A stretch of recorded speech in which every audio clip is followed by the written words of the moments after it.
जितने भी cold storage स्वामी हैं उन सब का भी बहुत स्वागत। ये नहीं कि जो हमारे अतिथि आए उनका ही, बल्कि सभी का मैं बहुत बहुत स्वागत करता हूं। मंच पर हरे जी का जो कल ही पार्टी के संगठन के समर्पित सिपाही के रूप में लगातार काम करने वाले और विधानसभा परिषद के लिए कल निर्वाचित हुए हैं, उनको बधाई भी देता हूं। उनका मंच पर मैं नाम ले रहा हूं।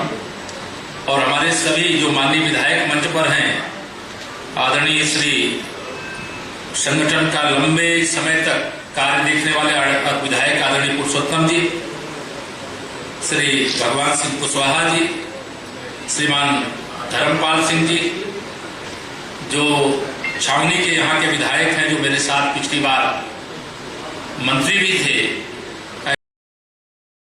ऐसे आदरणीय डॉक्टर GS धर्मेश जी। हमारे लोकसभा में भी हम लोग साथ साथ चुन करके 2014 में गए थे।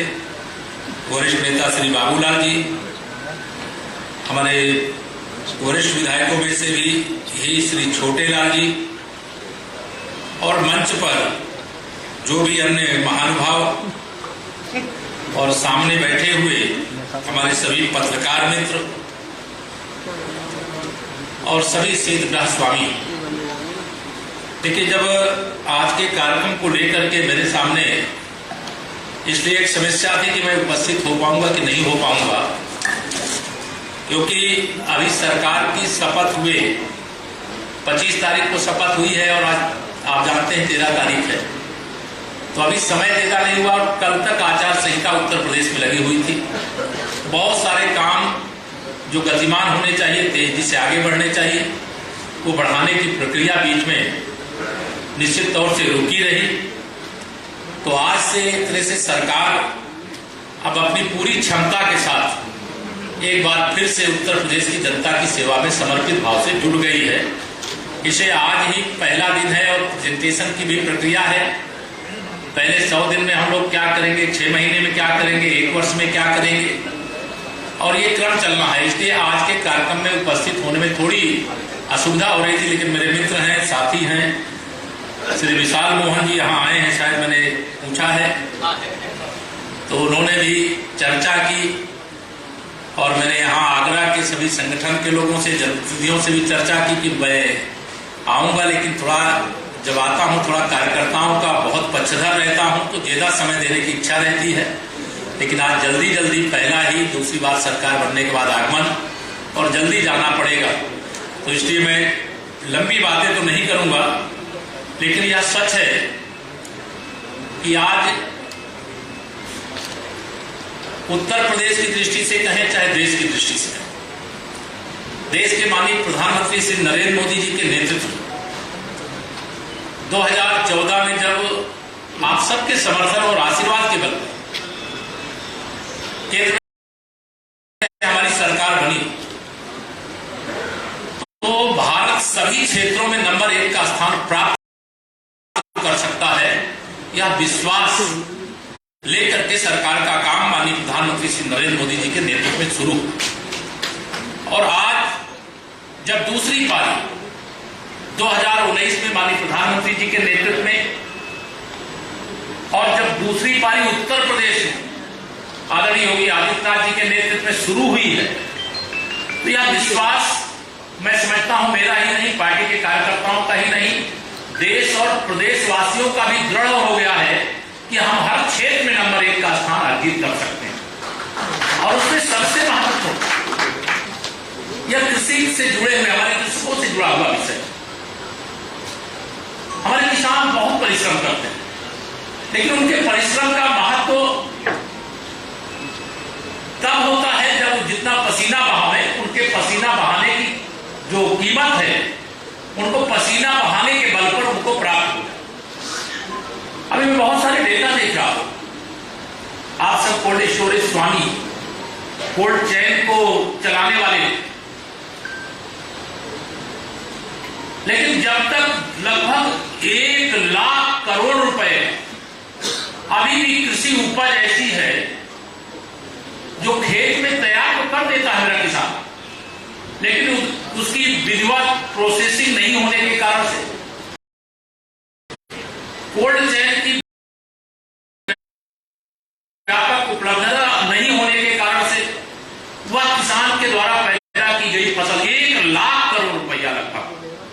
खेत में ही बर्बाद हो जाता। हम वह 1 लाख करोड़ रुपए बर्बाद ना होने पाए।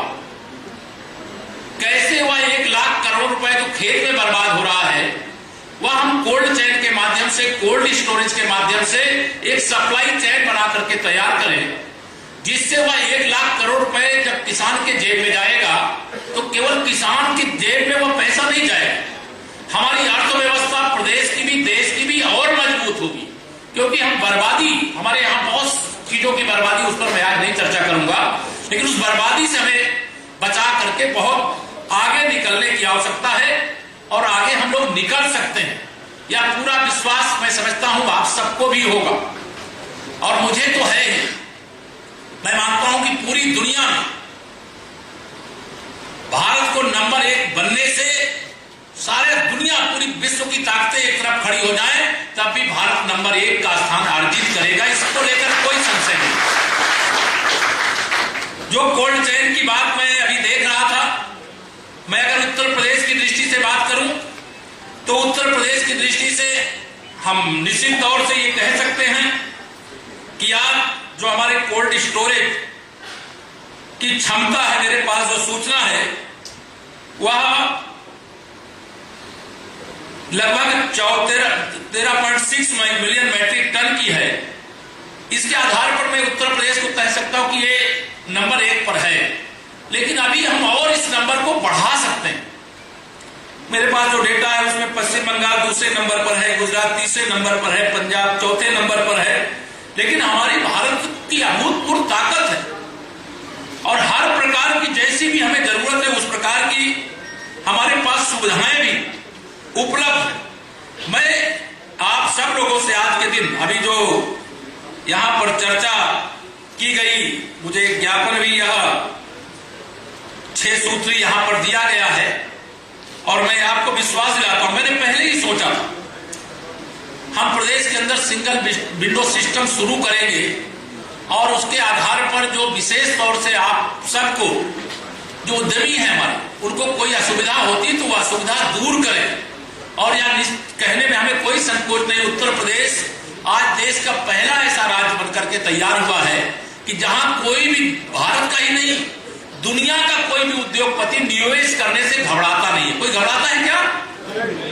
सबसे पहले किसी भी राज्य के अंदर सुरक्षा होनी चाहिए और यह मुझे कहने में आप सबके आशीर्वाद से गर्व है कि हमारी सरकार ने सुरक्षा के मुद्दे पर कोई समझौता नहीं किया है।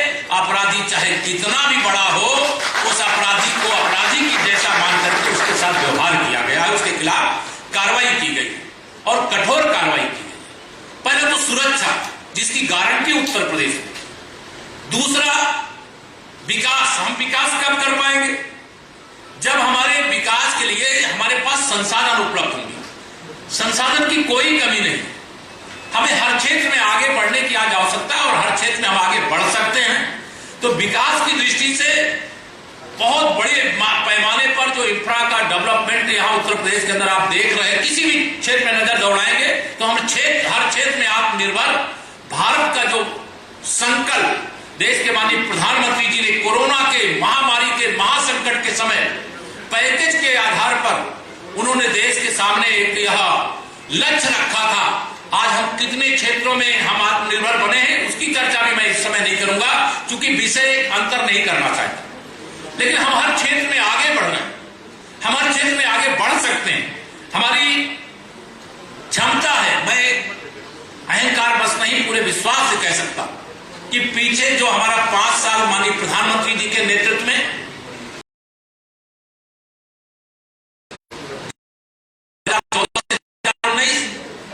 5 साल में हम 50 साल देश को आगे लेकर के बढ़ने में कामयाब हुए। उसी प्रकार से मैं कह सकता हूं कि उत्तर प्रदेश में भी आदरणीय योगी जी के नेतृत्व में हम लोगों ने पीछे जो बीता हुआ 5 साल, उस 5 साल में हम उत्तर प्रदेश को भी 50 साल आगे ले जाने का काम किए।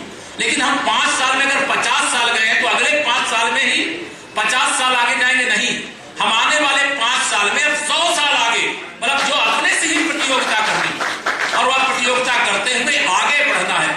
तो हम हर क्षेत्र में जहां पर भी कोई समस्या, आज तो आपने ज्ञापन दिया है, आपका यह सेमिनार है, यहाँ पर मैं जो अपनी बातें कह रहा हूं कह ही रहा हूं।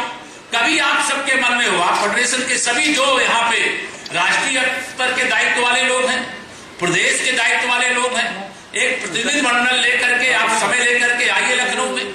मैं सारे अधिकारियों को साथ में बैठा करके आपके साथ विस्तार से चर्चा करूंगा और चर्चा करके जो भी रास्ता निकाला जा सकता है वह रास्ता निकालने का भी काम निश्चित तौर से करने की भी आवश्यकता है। इसको करेंगे भी हम, यह भी आपको भरोसा यहां पर मैं दिलाना चाहता हूं।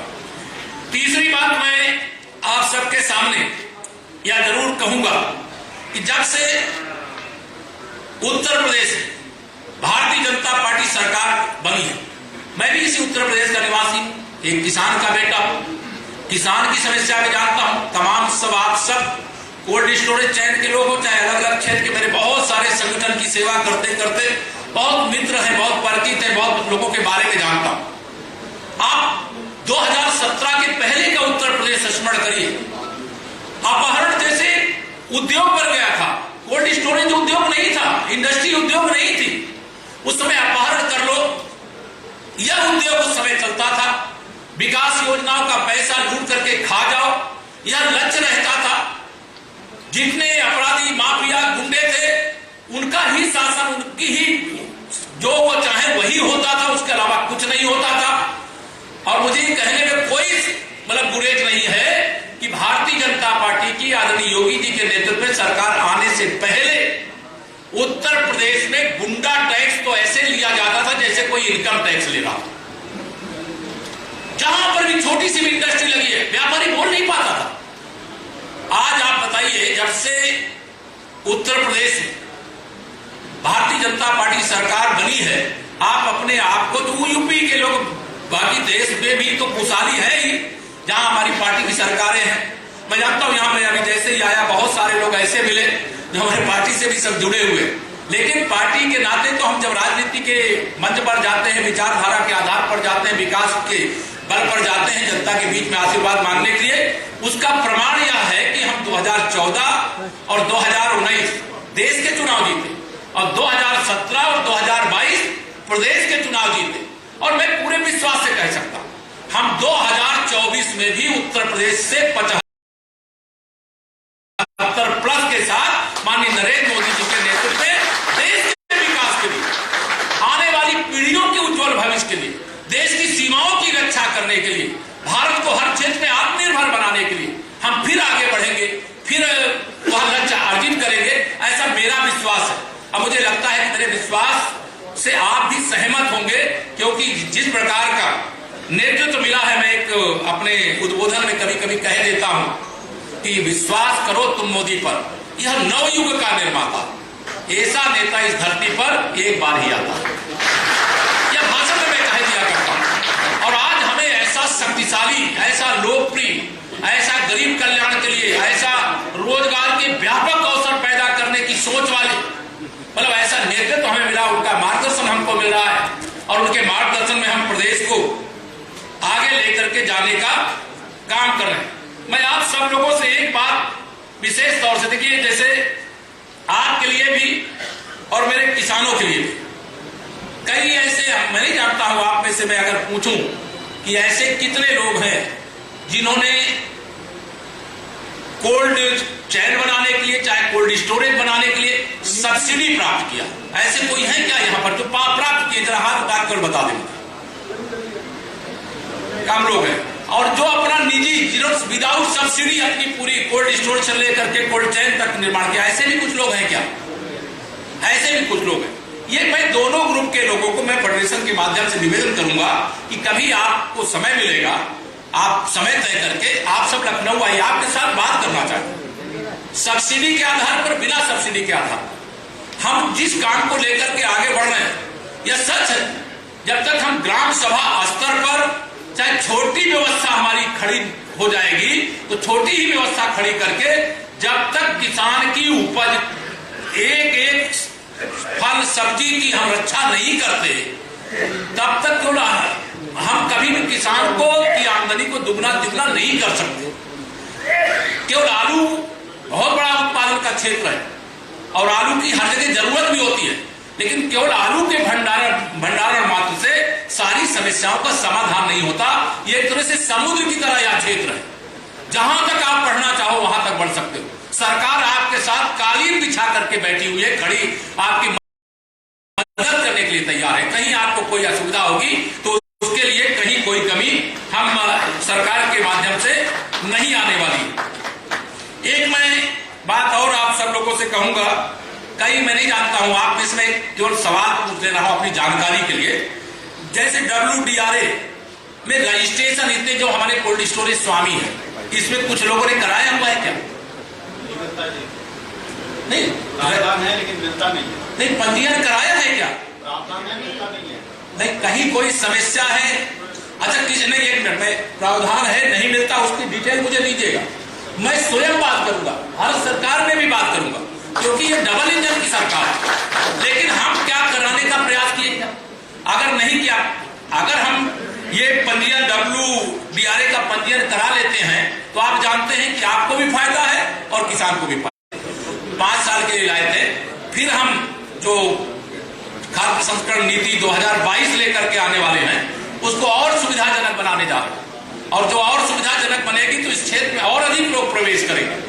हम आपके साथ खड़े हैं, आप हमारे साथ, सरकार और जो उद्यमी हैं कोल्ड स्टोरेज कोल्ड चेन के, वह सारे लोग साथ मिलकर के हमको प्रदेश को और देश को आगे लेकर के बढ़ना है, क्योंकि इसके आधार पर किसानों का फायदा, इसके आधार पर रोजगार का सृजन, और विश्व की जो तकनीकी आप लेकर के आ रहे हैं, यहां मैं पूरा देखता, समय के अभाव में नहीं देख पाऊंगा, लेकिन पूरा मैं देखता, और इस प्रकार की तकनीकी जो दुनिया में कहीं पर भी है, वह तकनीकी भारत में भी होनी चाहिए, भारत में भी रहे, और इस दिशा में कैसे हम क्या कर सकते हैं उसके लिए भी अलग से विचार करेंगे। अभी मुझसे यहाँ पे सोलर आधारित जो प्रोजेक्ट की चर्चा यहाँ पे किया है, मैं इसमें अभी कोई आश्वासन दिए बगैर मैं इसमें अधिकारियों के साथ बैठ करके चर्चा करूंगा, और चर्चा करके जो भी सुलभ से सुलभ रास्ता इसके लिए निकाला जा सकता है वो निकालने के लिए प्रयास करेंगे। जो भी मांग पत्र है उसमें कई बातें हैं, इसको लेकर के मैं बैठ करके बहुत खुले मन से, अच्छे भाव से हम चाहते हैं कि हमारा प्रदेश, हमारा देश आगे बढ़े, और यहाँ जो सेक्टर है, इस सेक्टर में हमें बहुत आगे बढ़ना, बहुत आगे, इसकी सीमाएं नहीं है। जब सीमाएं नहीं तो हमें इतना आगे बढ़ना है, इतना आगे करना है कि लगे लोगों को कि हमने जो लक्ष्य लेकर के काम करने का संकल्प किया वो किया है। मैं फेडरेशन के प्रति आभार प्रकट करता हूँ कि आपने मुझे आज यहाँ पर बुलाया, और आप सबके यहाँ पर दर्शन हुए, आप सब की बातें भी सुनने की इच्छा थी कि आप भी सब अपना जो अनुभव है वह मंच के माध्यम से शेयर करते, लेकिन समय अभाव के कारण नहीं। लेकिन इसीलिए मैं निवेदन किया हूं कि आप जब उपयुक्त समझें आप लखनऊ आए, मैं आपको लखनऊ में आमंत्रित करता हूं और बैठ करके विस्तार से चर्चा करेंगे। बहुत बहुत धन्यवाद। मुकेश अग्रवाल जी